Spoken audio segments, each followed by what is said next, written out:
June 17th, 2012. It's my 10th birthday, and I can't believe I have to put up with this crap. I hate my dad. Why would he make such stupid decision? Why did he move into this stupid VVO's bunker when I was just a baby? It's my birthday today, and instead of having fun and playing outside like a regular kid, I get to eat some crappy tasting cake crammed in the cafeteria. Almost everyone is either a complete whack job or is a jerk. The only real friend I have is Amata. I can always count on her, and at times I think that I wouldn't be in this situation if it weren't for my mom dying. I think it was her death that drove my dad to move us down here. My party's gonna start about an hour, and hopefully my dad will at least manage to get something decent. June 25th, 2012. I think my dad's gone crazy. He gave me a gun. I don't know what I'm supposed to do with it down in this vault, but it doesn't seem to care. Almodovar, or the Overseer, seems to like to call himself, give me a pretty cool digital watch. I wear it so much that it's like a welded onto my wrist. I got nothing value from anyone else. December 28th, 2012. It's past the day of the apocalypse and nothing's happened. Big surprise, my dad keeps on insisting that it will end soon to be upon us, that I should be thankful for this protected place. I will try and convince him that he's mad, but he won't pay me in my mind. February 13th, 2014. I snuck into my dad's office today. Him being the vault's only dentist has the information on all the residents. I figured that this might be to get some inside information on Christine by accessing the computer. I found nothing about it and leave before I noticed his personal journals were open. I read the most recent entry. The Novaconian transport pipe has a leak at point 323 XY3, a constant supply of Novaconian, as it's being added to the air supply. Due to the security and health implications on repairing it, we would have the decision to leave it be. The dosage, it said, that's small enough to have no effect on the residents. I couldn't understand what most of it was talking about, but I hear his footsteps approaching, so I quickly ran back to my room. January 16th, 2015. I was incredibly bored one day, as I was most days, so I decided to snoop around Dad's office, as he had a bobblehead with a huge medical syringe on his desk for some reason. I found his journals again and decided to read. The gap had slowly widened, and over the year, the Novaconian doses were increasing. At this level, we expect a minor brain damage as the effect of the side. I warned Appling of the implications, but he has gone mad with the power, and at this rate, the leak is doomed and increased the size. Permanent brain damage will be the result. I wouldn't be surprised if hallucinations start to set out after enough time has passed. I hope to God things resolve themselves.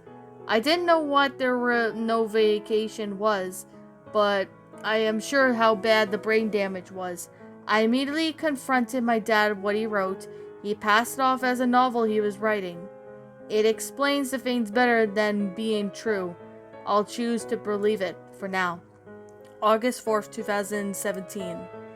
I am suffering now what I believe to be terrible hallucinations. I keep seeing the giant cockroaches, and my watch slowly begins to oddly light tech. I vaguely remember my dad's journal and making about this, so I ran to his office and started reading. I'm sure of it that everyone is going mad at the Novaconian, but they were starting to do fabric things in the air senses. Their terrifying things of these hallucinations even penetrate the one's memories, like as if it was completely alters your perception. Everything is invisible, no one crazy beyond reason, but if things persist to be unbearable point, I'll be forced to try and repair the pipe myself. This was ridiculous. Why would anyone say such things? The giant roaches have always been there, ever since I was born. I even shot one on my birthday. Andy the robot had worked on my dad's office for years. He was even at my party. The sheer incomplication he was making, that most people were starting to go crazy.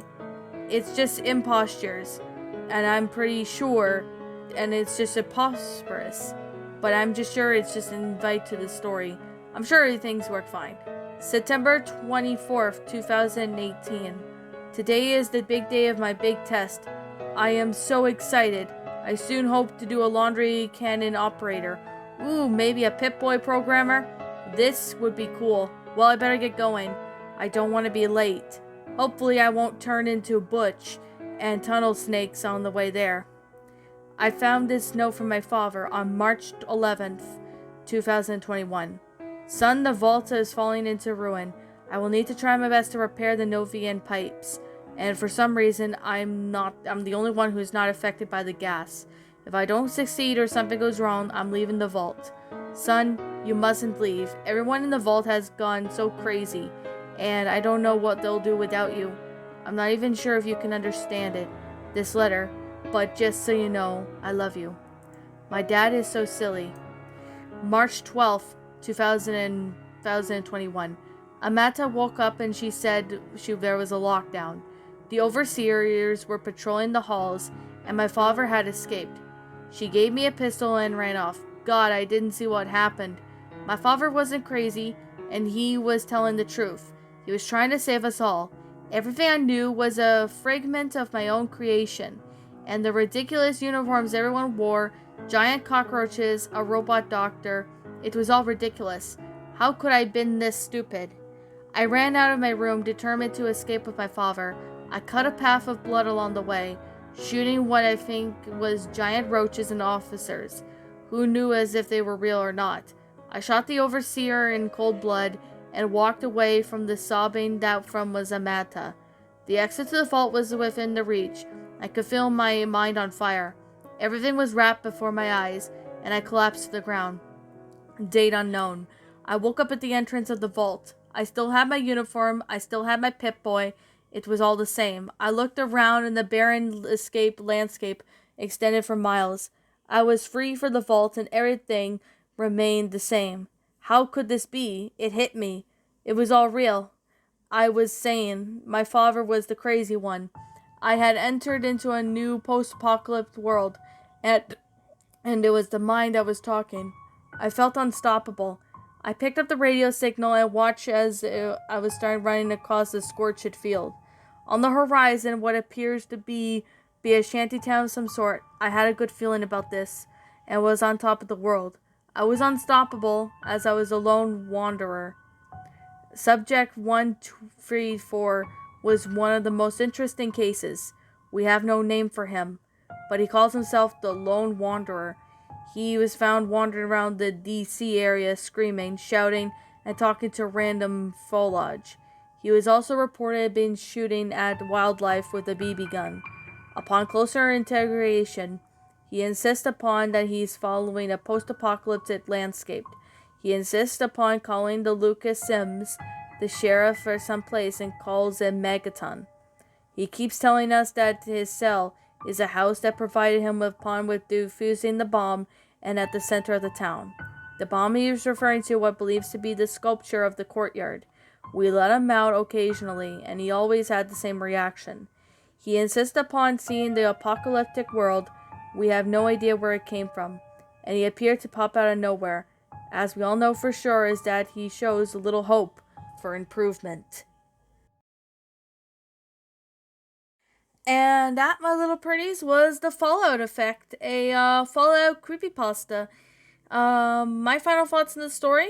Well, I actually would have to say this was definitely a pretty good story. I'm not gonna lie. Like, this story of its own self is made in a diary format. I could see, how is it a diary format, you may ask? Well, there's like certain dates, about the person, putting certain dates and explaining, what's going on. And, this is actually based on Fallout 4, which I really do have to say that it's definitely pretty interesting, how it's based on, the Lone Wanderer, in Fallout.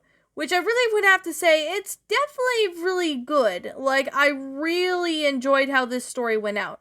I did hear a couple narrations of it, like one from Satan's Guard. Game J narrated this one as well.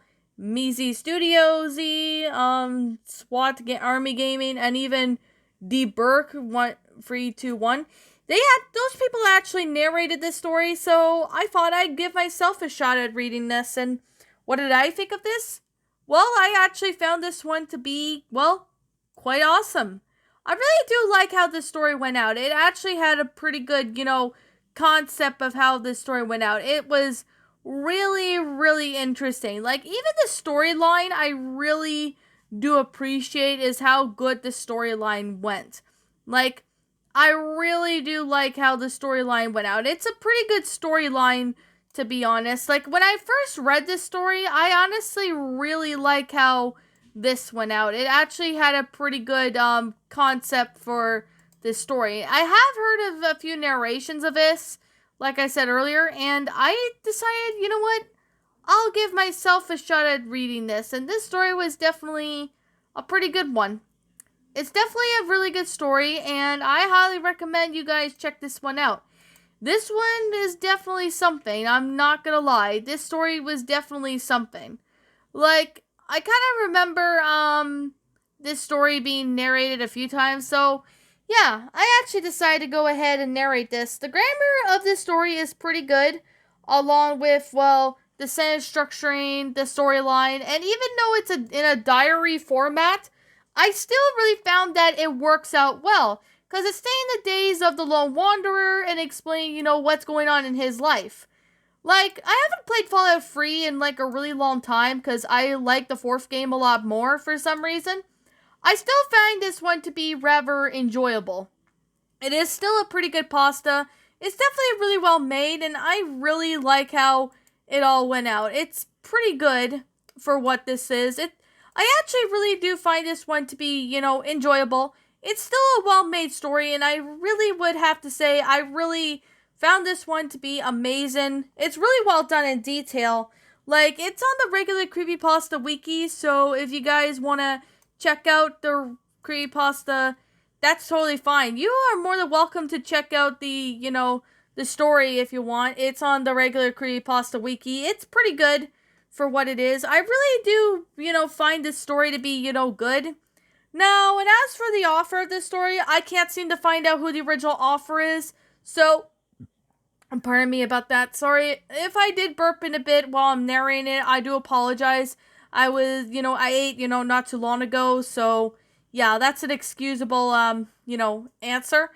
But I'm gonna definitely say this story I really do like. It's a pretty good Fallout story, along with the, station numbers.